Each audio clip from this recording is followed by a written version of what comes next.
Bakit sila galit doon man ako? Galit sila? Galit sila kasi hindi ka daw sumipot. Hindi ka daw sumipot. Sinong galit sa akin? Yung nagsabi si Abante, saka yung si Dan Fernandez at saka si Ray. Si Pain ko sila sabihin mo. Tangina. Pera nila. Wala na akong pera eh. Nagpamasahe ako doon. I am living on my retirement pay. I never kayo taga Davao kayo lakin kayo magkababata tayo dito. Wala akong extra money na sa bangko na lahat sweldo ko yan, pati yung retirement ko. Sila pa ang galit ngayon. Buang. At sinabi pang ipakuntim ka daw. Sige daw. Si Paduano nagsabi, kaniha lang. Sino? Paduano. Yung Congressman Paduano. Congressman Paduano. Kasi, Sino yung unggoy na yan?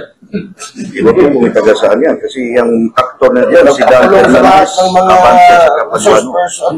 And yun, nag-contempt sa lahat. You don't scare me a bit. Galing na ako pagka-presidente, huwag nila akong ganunin. Galing na ako sa Congress. Na mayor ako, na congressman ako, na presidente na ako. Do not give me that shit. Diyan mo sa kanila. Totoo bang may impartiality na kita mo ngayon, Mayor?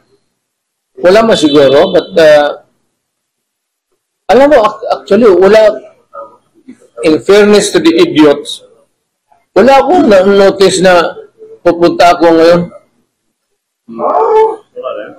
Sabihin mo nga sa hindot na yan. Pero si Attorney Delgra Mayor nagbigay ng parang reply sa summon or sa nagbigay. So what was his reply? Kasi nalagay sa according to Attorney Delgra na yung ginawa mo sa Senado, pwede nilang kukunin kung gusto nila. Ano man sinabi ko?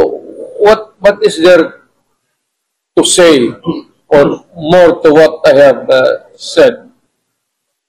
Sinabi ko naman lahat. Ano po ba ang gusto ng mga gago? May balita, Mayor, na ang ICC prosecutor sa iyo dito na ICC? Yes. Ang kilala kong ICC is Immaculate Conception College. Sabihin mo sa ICC, I'm addressing to the ICC. Pumunta kayo dito at bibitayin ko dyan sa Akasya. Lo nila. Ibang issue. Pwede ba magbigay ang Senate ng transcript ng statement? Yes, statement sa sa ICC? Senate hearing. They will do that. Well, it's up to them. Are you posing a question or are you informing me? They're informing you that they are Giving all the giving all the, they will give the transcript down to ICC. It's a possibility. Then go ahead. Be my guest. Mr. President, Yes. if in case the Quadcom, Hindi na ako presidente. Rudy Duterte. Mayor Rodrigo Duterte, if in case the Quadcom will invite you, bigyan ka nila ng pamasahe, are you still willing to be there to attend the Quadcom? May katakot? May maganda bang number dyan sa Quadcom?